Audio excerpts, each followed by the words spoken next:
Have you ever been in a meeting trying to say something important, but someone else won't stop talking? You lean forward, you take a breath, and then, nope, they just keep going. I've been there, on ships, in classrooms, even on TV. But here's the thing. Interrupting someone doesn't have to feel rude or awkward. It's like tying this bow tie. You don't yank on the fabric. You find the right moment. Make a little adjustment. Pull here, tug there, and then everything fits just right. So stick around. Today, I'll show you how to interrupt politely in English so you can speak up with confidence without stepping on anyone's toes. And yes, I'll give you exact phrases you can use at work. So let's get into it, shall we? So I once coached a brilliant marketing manager in Hong Kong named Jenny. She was sharp, full of great ideas, and eager to contribute. But in meetings, she struggled to get in a word edgewise.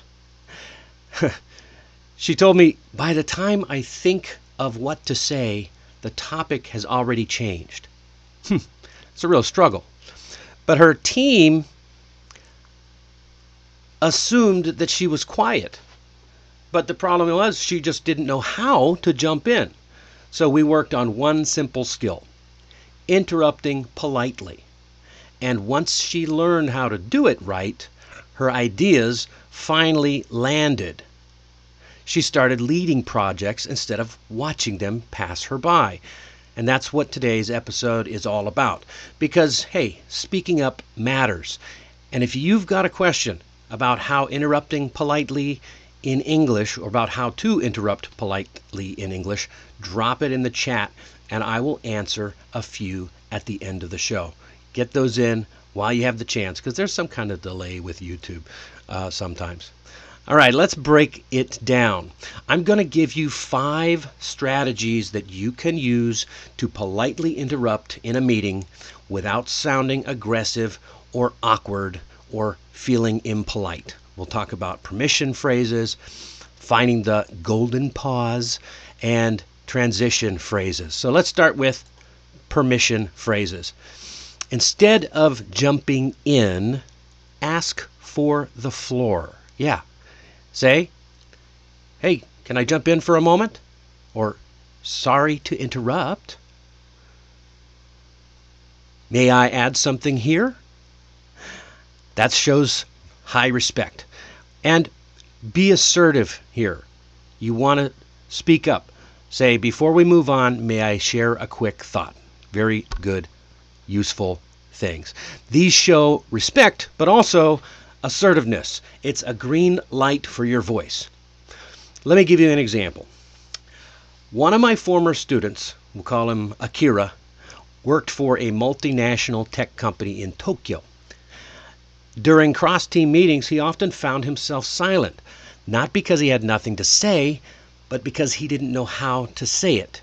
And he worried about sounding rude in English. So we practiced simple phrases. These simple phrases. And the next week he used, sorry to interrupt, may I add something here? Right after someone finished their point. So his voice was calm and he added a great suggestion about streamlining their system. And later after the meeting, that led to an email that was sent to him for direct input. So it's very useful. The point is, asking for permission doesn't make you sound weak. It makes you sound respectful, but also in control. Think of it like knocking before you enter a room. You're still going in, but with grace. All right, let's move on to the golden pause. So you don't want to interrupt someone mid-sentence when they're talking. So you need to look for natural pauses. When someone finishes a point, takes a breath, or looks around the room. So I call this the golden pause. It's the tiny moment when the air shifts and you get to claim it. So you have to read the room and be aware of what's happening. So let me give you an example. I had a client named Raphael who was a junior architect, and he had the same problem. In team meetings, he had great ideas, but every time he tried to jump in, he felt like he was cutting someone off. And that's never a good thing, right? He hated that feeling. So we practiced identifying the golden pause. And so the next time his team met, he noticed his manager finishing a thought and glancing at a screen. Raphael leaned forward slightly and said, "May I add something to that point?" Very smooth, very natural, and everyone listened. So the key here is not just when you speak, but how you read the room. And I know that for some non-native speakers, this can be tricky at first, but it does help to pay attention to patterns. When someone finishes a sentence and pauses, when people nod or shift in their chairs, or when the speaker looks around, if you're not sure, try practicing with short videos of meetings or panel discussions. Pause and ask yourself, would this be a good time to speak up? And with time, your timing will also improve.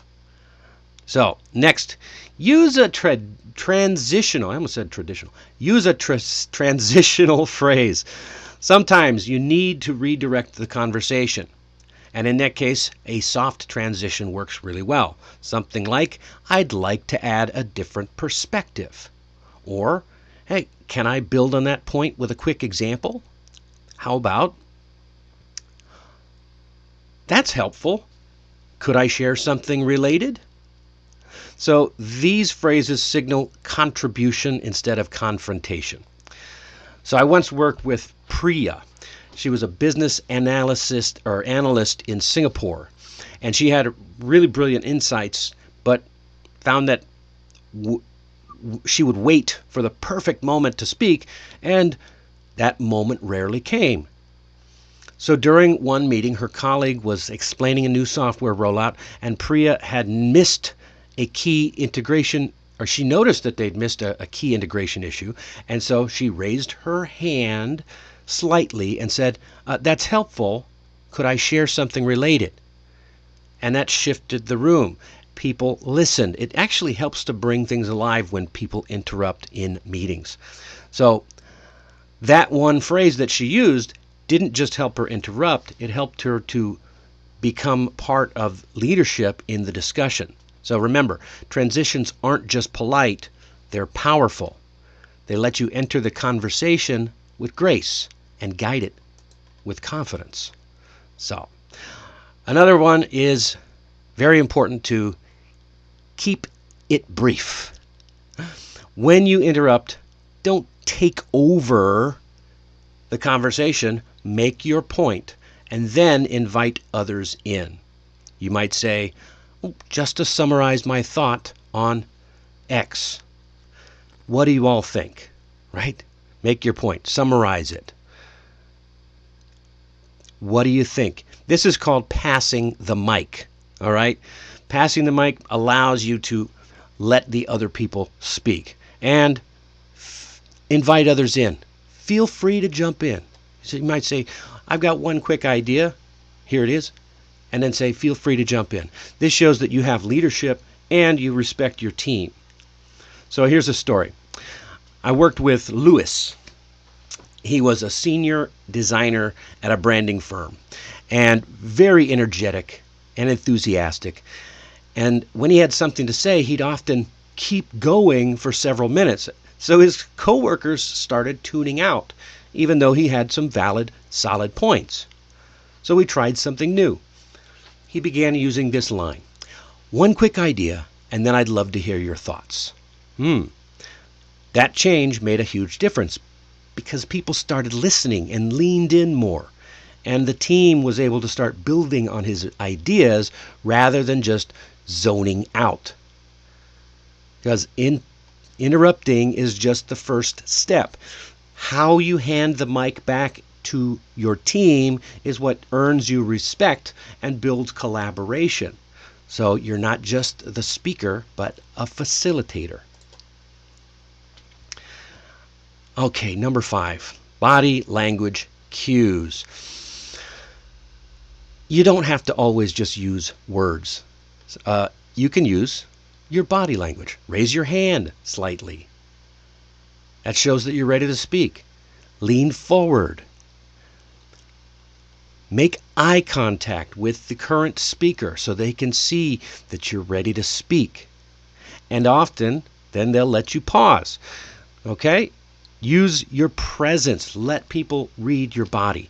You don't always need those words. Sometimes your presence is enough.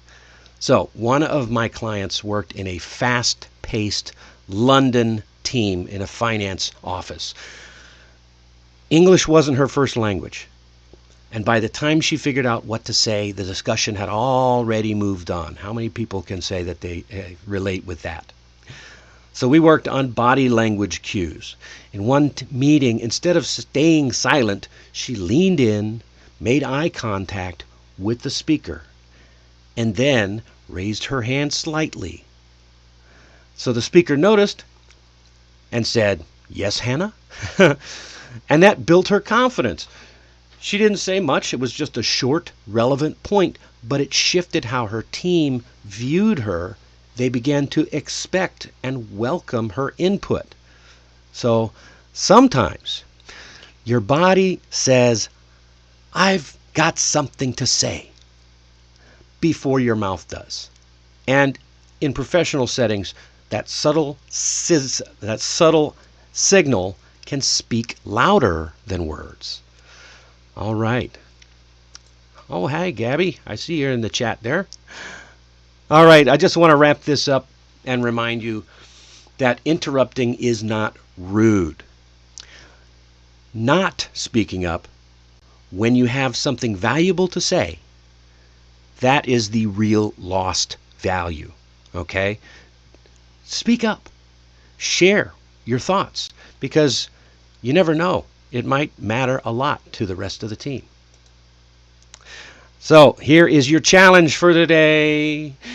In your next meeting or gathering, try one polite interruption phrase. Try one of these tips. Just one. It could be, "Hey, may I jump in here?" Or, "Before we move on, I'd like to add something." Watch and observe how it changes the dynamic. And hey, here's the time. If you have a question, drop it in the chat right now. I will be answering right after the Mastery Minute. And also, if this episode gave you a useful phrase, hit the like button, subscribe, and share it with someone who wants to speak more confidently in English. You can find the full article and more free resources at allaboutenglishmastery.com and in the description down below. And don't forget to sign up for the newsletter if you haven't already. All right, now it's time for my favorite part of the show, the Mastery Minute. And today's phrase is cut in. Cut in. What the heck does that mean? Well, change the slide here. To cut in actually means to interrupt. But in English, it can sound more neutral depending on how it's used. The phrase actually comes from dancing. In the early 20th century, all the way up to the middle of the 20th century, if you wanted to dance with someone who was already dancing with a partner, you'd walk up and say, "Do you mind if I cut in?" It was a polite way to insert yourself without causing offense. You can see this a lot if you watch a lot of old black and white movies. Now, today we also use this in the same way in conversations, if it's done politely. Just like on the ballroom where someone might say, "Mind if I cut in?" You take a turn on the dance floor. The modern use in meetings still carries the same sense of respectful entry. So when it's done right, Cutting in during a conversation feels natural, almost like a graceful step into the discussion. So, for example, you might say, "Oh, sorry to cut in, but I think we need to look at the numbers again." The tone makes all the difference. Said gently, it's assertive. Said sharply, it's rude. So, next time you need to interrupt, try, "Can I just cut in here for just a second?" It's short, clear, natural. Cut in, but do it kindly. And that is a wrap. Monday night, we are exploring the world of business phrasal verbs like follow up, take over, and back out. I'll show you how to use them naturally in conversations, emails, and meetings. You don't want to miss it. And that is the end of today's show. That's it for this episode of 15-Minute Mastery. I want to thank you for watching, whether you're live or watching it on the replay. Keep practicing, keep showing up, and remember, your voice matters. I'm Dennis Wilborn, and I'll see you next time. And I will take a look at your questions right now.